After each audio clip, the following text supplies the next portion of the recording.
Okay, so today we're going to talk about a really big concept, and it's really an important one because it sets the foundation for probably a lot of the conflict that's going to take place between the colonists and Great Britain.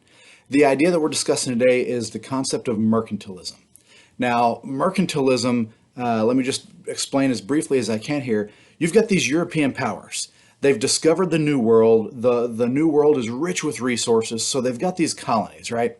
And they are competing with each other for land, for the resources on the land, for wealth, for power, for prestige. They're competing for everything, right? Now, England, in order to get ahead, they're going to use a system that they devise. It's called mercantilism. And basically, it's a way to both control the colonies and gain an advantage over their trade rivals. So it helps them to have control over the permanent settlements in the New World, as well as beat out France and beat out Portugal and Spain and so forth. So that's kind of what we're looking at. Well, how does it do that? Basically, the policy is going to help England. It's going to be awesome for England. This is not a dumb idea, right? We aren't all that fond of it here in the United States because it hurt us. But the reality is it was really a pretty brilliant thing for them, but it was at the expense of the colonies, always at the expense of the colonies. So I'm going to zoom in on this. Basically, you've got the mother country. In this case, it's going to be England. And while they've got colonies all over the world, you can see the little blue colony and the yellow colony. The reality is they're not allowed to interact all that much. And so the mother country is taking resources from each colony and selling it to the other as needed, but always kind of as the middleman, right? And so all interactions from all parts of the British Empire, they all have to run through England. It's very beneficial to those in the British Isles. It's beneficial to English business. It's beneficial to sailors and shipbuilders and all those sorts of things. Very good for them. Not so good for the colonies. So here's what it looks like in practice. First, you establish colonies. That's step one.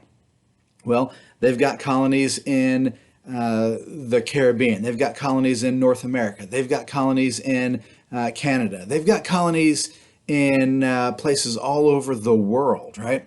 And so they've got these colonies all set up. Next, you're going to use the colonies to harvest natural resources. And so here in the British colonies, or I should say the American colonies, we're harvesting tobacco. We're cutting timber. We're doing all sorts of things to bring resources to market in England. In other places, they're harvesting sugar. In others, spices. So what they're doing is they're using these colonies to harvest natural resources, but those resources can only be provided to England. So if we produce a bunch of tobacco, it's not like we can sell it to French companies or Spanish or Portuguese or Dutch or anybody else. It can only go to the English, right? Now, the third step is you force the colonial populations to buy manufactured goods from England. So you're putting restrictions. They must sell resources to the mother country, and they can only purchase from the mother country. And so you tell me economically how you think that will work out. Competition tends to be a really good thing. Competition keeps prices low because you have to compete with the quality of your product, with the price of your product. But if there's no competition, if we have to buy from only one source, what do you think is going to happen to the price of whatever product it is we're buying? It's going to go up. If we can only sell to one country, as opposed to on the worldwide market, what do you think is going to happen to the cost of the products that we're selling? Right? There's less competition to buy them, and therefore the price is going to go down. So that's kind of what this looks like. Let me show you this map right here. Just kind of shows one slice of the world here, but it shows that the whale oil, lumber, furs, rice, silk, indigo, tobacco, sugar, molasses, wood, that's all raw natural resources, and it's all flowing to Great Britain. It's flowing to Liverpool, Bristol, London, right? What's coming out of those places to the colonies is not raw materials. They're not producing raw materials. They're producing finished goods, guns, cloth, iron, you name it, right? So They're producing all of those things, and they're restricting manufacturing in the colonies. So the colonies are prohibited from creating manufacturing. That keeps us very dependent upon the mother country. And again, in this case, it's England. So it's really, really good for English manufacturing. It's really good for English shipbuilders, for English sailors, for English traders, right? It's really good for those companies. They benefit because they have built-in markets. They have customers that have no choice but to purchase from them. However, it's really, really bad for the colonies because we get low prices for our natural resources and we have to pay higher prices for our manufactured goods. So at the end of the day, while it's good for Britain, it's really bad for us. They would argue that what's good for the British Empire is good for all the citizens of the British Empire, including the colonies. But that doesn't really seem to be the case. Not to the people who are working hard to provide those resources, not for the people who are having to spend more money to purchase the resources. Now, one thing you're going to learn about me over the course of these videos is I love political cartoons. And this, I think, is a really good one. You've got the mother country sitting there, and she's being served.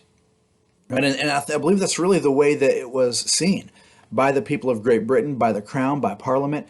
We were to fill a purpose.